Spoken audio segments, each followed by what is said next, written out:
Hey. All right, welcome back, everyone, to The Ox and the Rat, the show where we put old tales to the test of modern times. I'm your host, The Ox. And I'm the Rat. Rat, how's it going? It's going good. I was just going to say, we haven't mentioned it for a while. We read off Aesop's Fables, and we discuss them, just in case you're tuning in. Those are the old tales, and the modern times are literally what's going on right now with us in the world, for sure. So what's going on where you are, then? Catch up. Well, just working and checking out the election coverage. It's interesting. Yeah, I sure got it wrong last time. I should probably own that. I was certain, that Trump had won, and by quite a landslide.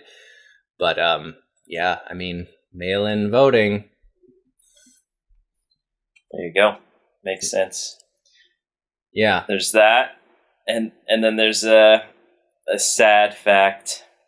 R.I.P. Alex Trebek.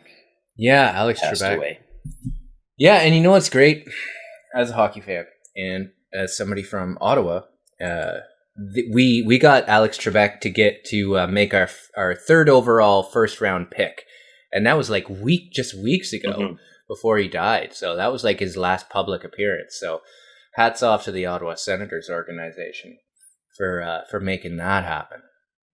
Yeah, and he's they've got like a bunch of episodes in the bank apparently to like Christmas, so he's working like nonstop up until the end, pretty much. True Canadian that he was. Yeah. Pushing through it all. Mad respect. Yeah, I did that through my own cancer experience, but not nowhere near as severe as his was. I could only imagine what that was like. Yeah, awful. A few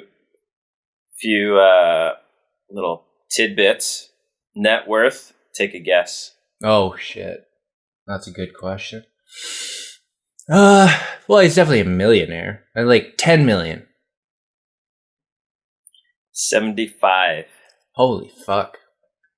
Wow, Jeopardy. 30 years of Jeopardy. Turns out you don't need to actually win Jeopardy to win big on Jeopardy. No. And then somebody was putting forward like a replacement, and they said Ken Jennings. What do you think about that? Wasn't he was like the Jeopardy whiz? Yeah. Okay. Yeah, I don't know, because I didn't ever paid attention to Jeopardy, so I don't know about that guy's personality. Yeah, I don't know. I bet he's robotic. Yeah, I would imagine. That's my guess. Yeah. Jeopardy knowledge doesn't really impress me. It's just like memorizing things without really giving anything back. It's like you're somebody who can carry a conversation at a party. So I've never been that interested in it. Yeah. But Alex Trebek. Fun to get the answers. Yeah, I guess so.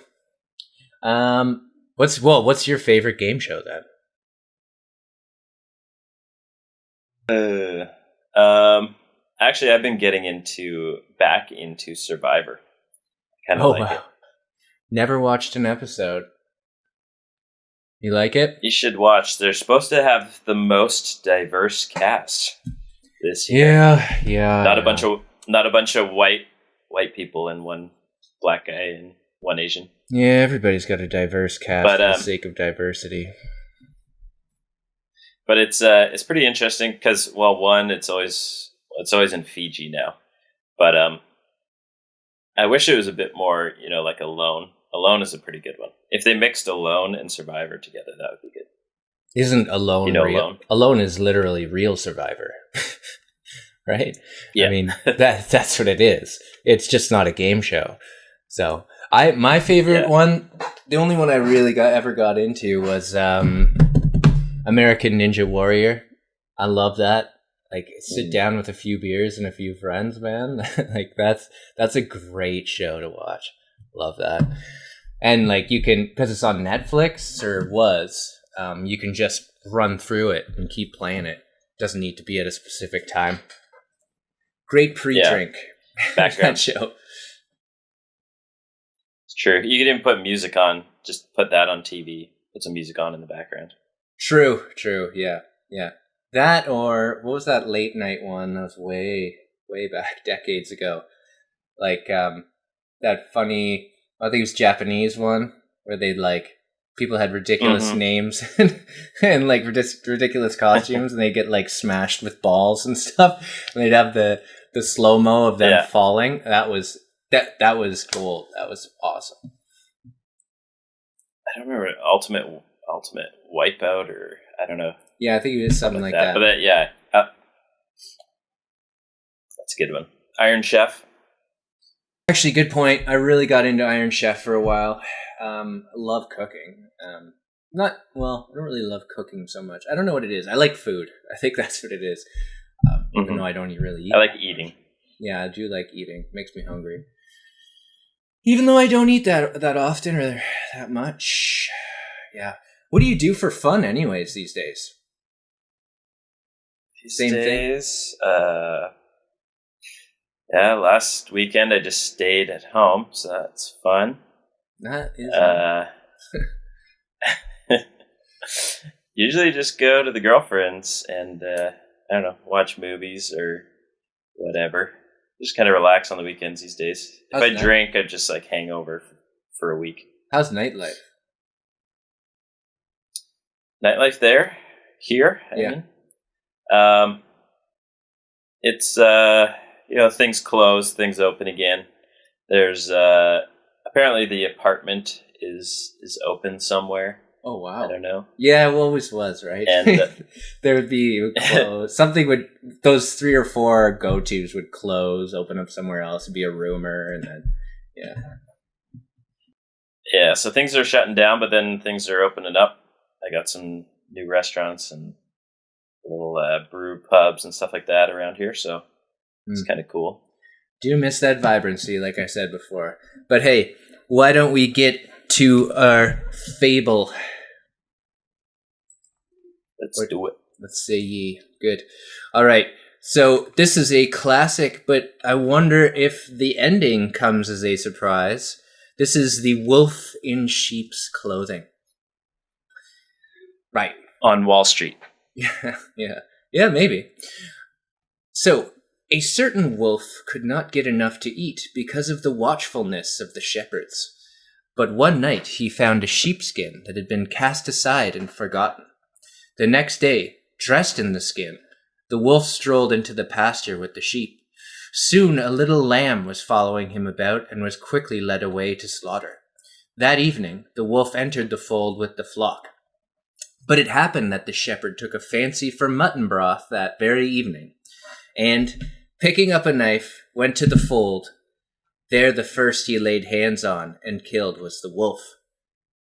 Did you expect that ending? No. I never heard that. Lost. What's that? I kind of got lost. So the wolf found some sheepskin lying around. Yep. And then he had a fancy for some mutton broth. Not him. The shepherd. Oh, the shepherd had some fancy. And then he killed the wolf. Yeah, thinking it was a lamb or a sheep. All right. Do you want to give? What is that moral? Yeah, what is that moral? Think about it in 2 parts, right? So we have the wolf doing his thing, and then what happens to him. Don't pretend to be somebody you're not. Otherwise, somebody might kill you. Yeah, that's close. So it's the evil-doer often comes to harm through his own deceit. The evil-doer often comes to harm through his own deceit. So, what do you think of that right off the top? Well, yeah, a lot of times the evildoer does. Depends how much power the evildoer has. I guess. So you're saying that if you're a weak evildoer, you don't come to harm. Yeah, I'm saying if that wolf, I mean, in reality, that wolf should have killed the shepherd. Obviously, it must have been like a sick wolf that couldn't really do much, so he had to like put some sheep's clothes on and then try to sneak attack. Yeah. Well, he was strong enough to somehow, without opposable digits, put on a sheepskin. So you've got to give him some credit there. But he's cunning. Yeah, he's a cunning wolf, a weak one perhaps. Cunning but weak. Strength of mind, not of physique. Anyways, evildoer often comes to harm through his own deceit. Sure, probably. I would say I wish it happened more often. However, frequently it seems to me that people are able to use systems to their advantage to avoid the negative outcomes and benefit only from the positives. A great book I was mentioning last week, Anti-Fragile, talks about how certain professions are inherently negative or not adding anything, because what they do is they transfer fragility or the harm away from themselves onto others, right? And this happens, for example, 2008, 2009, when people were able to manipulate the system to get around regulations and basically do terrible, terrible things, and sell junk as though it were, AAA rated bonds, almost equivalent to a government bond, right? And it turned out they were absolute junk, and as a result, we all paid for it. Governments do this all the time too, right? They transfer. I'm not saying that they're evil necessarily, but I'm harping on the own thing, on the same thing. Like, they're able to transfer things down the road by, well, we've got a debt problem. Well, don't worry, we'll print more money, and at some point down the road, somebody will pay for it. And we keep doing that. We keep putting off, the consequences to future generations. And I'm feeling that right now, right? Because there's no way I can own a home. Like, I can't afford, their pensions are out the window. The world that my parents lived in is gone, and it's because of them, in part, and what they did. Yeah. So the evildoer often comes to harm through his own deceit. I wish that were more true. That's my initial take on it. Well, here's a great current example. Donald Trump. Oh, man. You got a guy that caused chaos, inflamed people, and then literally flames in the streets, and then turns out he ends up losing. Right. Not everybody likes chaos and whatever he did. Deceit. Yeah, that's a good point. I mean, that's the obvious one staring us in the face as we move on from what was one of the wackiest elections in recent memory. Yeah, I suppose so. I think, however, this guy, he's also an example of what I was talking about, right? This guy is a fraud, a total fraud. He managed to bankrupt companies. Everybody lost their money, and he did at some point, but then he just took more money, and then he's still he's like $400 million in debt. We talk about like debt as a tool. I guess so, but somebody's paying for these things eventually. Like, how has he not been punished? He lost $1.2 billion in the 90s, $1.2 billion, and still lived a lavish lifestyle. And here he is now. The worst thing that could happen to him is that he goes away. He didn't win an election. Now he gets to go back to his business, which he never divested himself of. Like, he managed to just flout all of the rules his entire life. and get away with it, and even use them to his own advantage, and transferred fragility onto others, right? I think that he's an example of the opposite. Although, yeah, you could say the evildoer has come to harm through his own deceit. I think COVID may have been, and his just complete stupidity around it may have been the thing that put the Democrats over the top. And that is one of the saddest things to think about, that, after all of the terrible things that man did and who he is as a human being, 47.5% of the of votes were cast in his favor. That's stunning to me in the end. Not the fact that the Democrats won. I think it's amazing to think that they couldn't win, but still that it was that close. I mean, come on. Like, what do you need to do? It seems to me that he's an example of the opposite. Yeah, well, only, I was just mentioning that only in the case that he lost what he seems to want, which is to be reelected. But he's also an example of that strong evildoer, which just, like you said, gets away with whatever. So if you got the power, the money, not much is going to happen to you. Mm-hmm. Yeah, the evildoer often comes to harm through their own deceit. So I think deceit's a part of it, obviously. I mean, he's a liar. There's no question.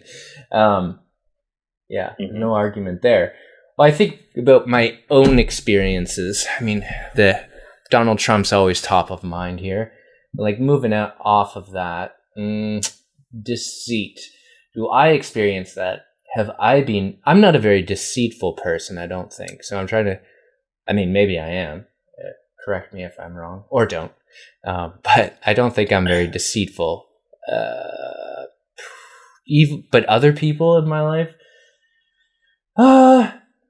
Okay. Yeah. Go ahead. I was just gonna say, I've had instances of deceit. Okay, here's one. But there's who knows what happened, probably, other than he has like a shitty life, and that's just, I have no idea. But so, set the scene. I just got off 10-hour shift or something like that, washing dishes at a hotel. And I was like, okay, cool. Well, at least I got some overtime money.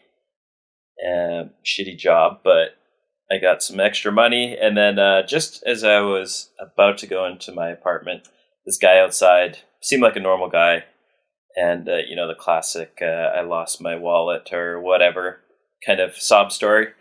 But he seemed legitimate, and he's like, can I borrow $60? I was like, okay, whatever. I just made that in overtime, but okay. And he's like, I got to get back up to the city. I got to take the bus. I don't have my wallet or something. I don't know. I don't have cash. And so he gave me some card as collateral, and then he gave me his shitty watch as collateral too. So I was like, okay, he maybe he'll come back for the watch or whatever. Nope, never heard from him again. Found him on Facebook and stuff. Wrote him some messages. Never heard from him. Seems like probably an obvious thing as to what would happen, but sometimes you might have some faith in humanity that they're telling the truth. However, it was a lie. But who knows what's happening? Is he? What is it? From deceit? Was he being deceitful? What's the? He lied. He said he was going to give me the money back. But what's the downfall? What is the thing? Oh, that they by their own deceit, like they're punished by their own deceit. Okay, so yeah, I don't know the outcome of his story, but I can't imagine it's too great. Yeah, well, deceit is intentful. It has an intent behind it, right? And that's an important distinction, I suppose. Do you think that he was intentionally deceitful? I think so. I think he had no intention of getting his shitty watch back or the random card that he gave me. It's just like, whatever, I'll sell my watch essentially for $60. Wow, $60. Yeah, and I remember those days. Lean times, working in the dish pit. Been there too. Mm-hmm. Well, yeah, I think. What was I going to say? I was going to talk about we've all experienced bad things with people we care about, or like somebody being dishonest for sure. I think the issue is with that word evil, the evildoer. If we just changed it to the liar or something like that, because it has an intent, I think, too. So like the liar often comes to harm through their own deceit, lies, that matches. So like, I think, I don't know. I'm tempted to go a few different routes on this, like to talk about things that bother me, which I have before with like, but it's that intent thing that that's really a barrier. Because I would talk about like, people like, people who are vegans or whatever, people who like cereal companies and stuff who've been selling us the same crock of crap for years about how, it's not the calories, it's your lack of exercise. We know that's not true. I don't think that. So I think that evil thing, that intent. For example, I don't think that vegans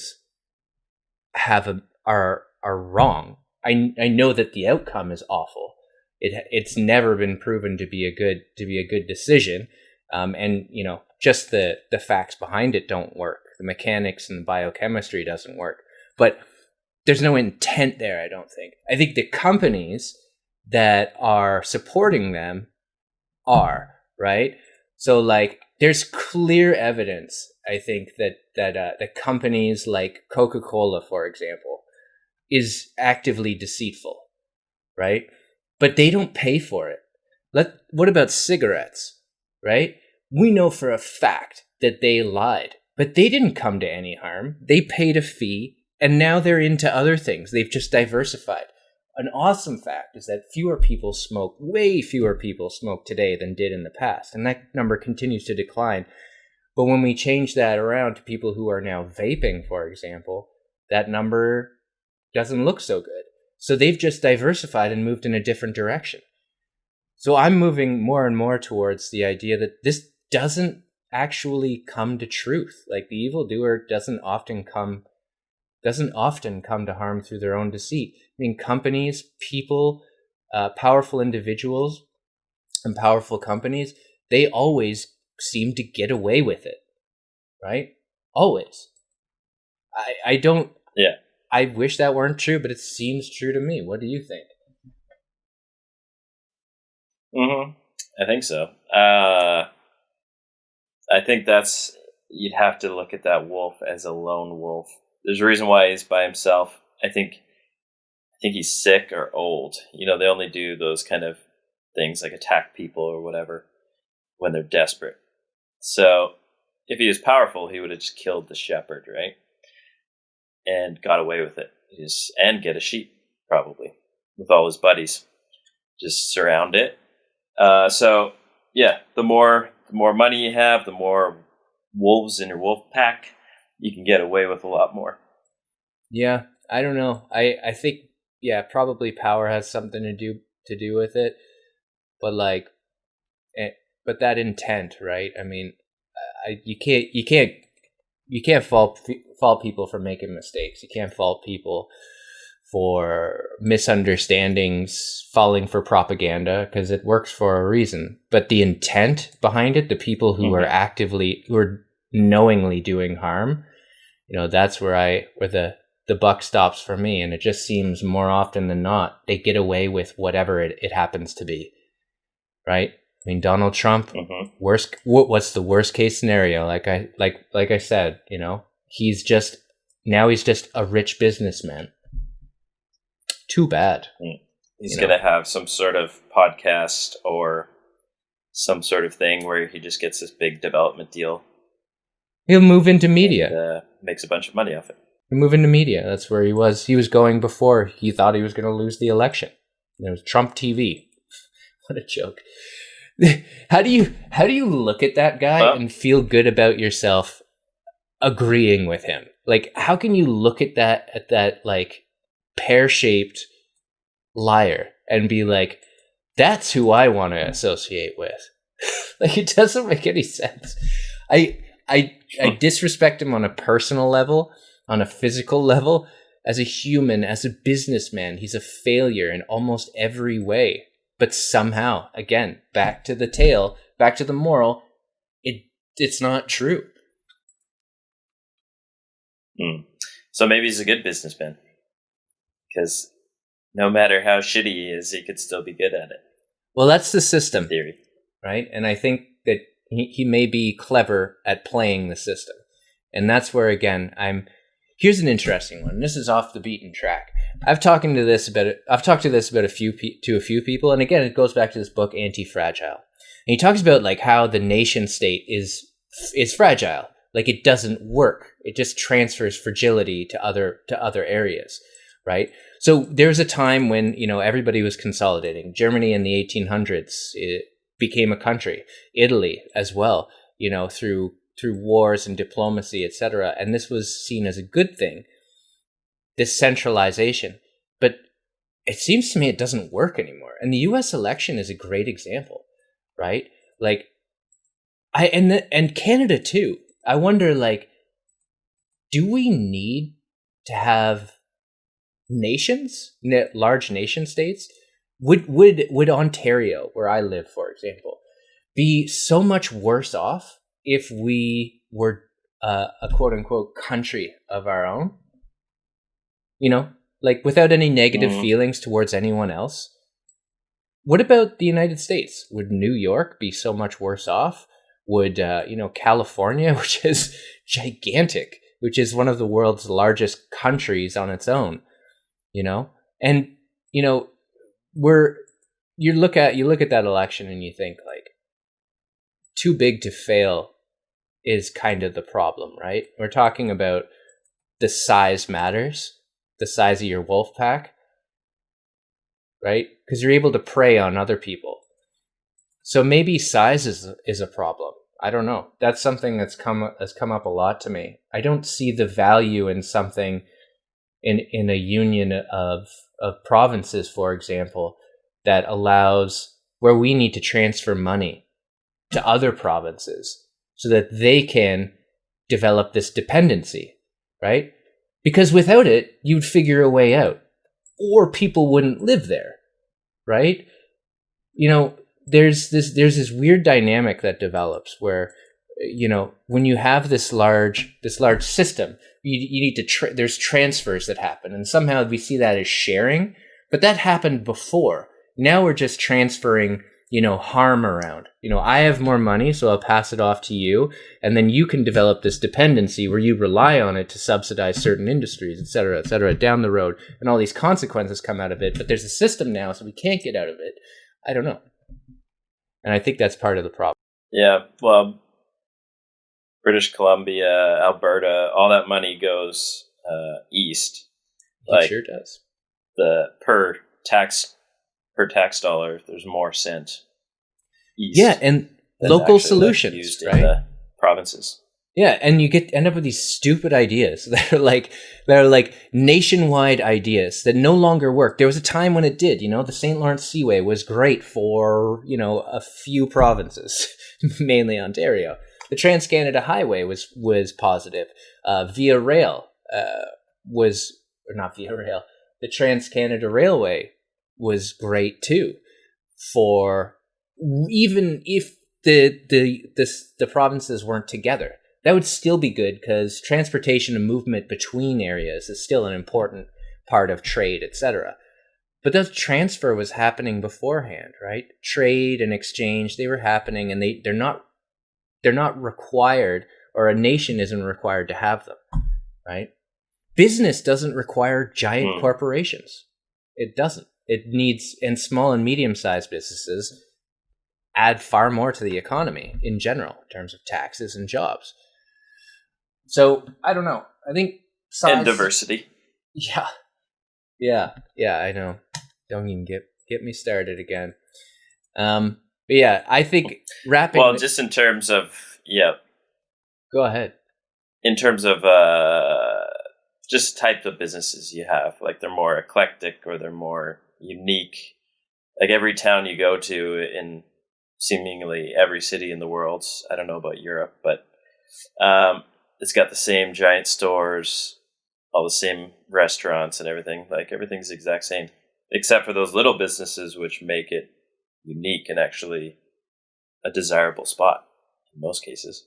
Yeah, and again, they add more to the economy in general. And then there's this, you develop again this dependency on the giant corporations to say, well, we employ X number of people by ourselves, right? It doesn't matter that, all of the collective smaller businesses together might employ more. So together, because they don't act as a single unit, but a single corporation can come in and say, well, if you want us to play ball, you've got to change things because we employ 500,000 people and we have the power to force you to make decisions in our favor. Whereas a single business or several businesses can't do the same thing, right? They lack that collective action that a single corporation does. And that's far too often those corporations are acting through deceit, in my opinion. Anyways, got a lot of conspiracy. And then you have something like Bombardier where they just up and leave or sell.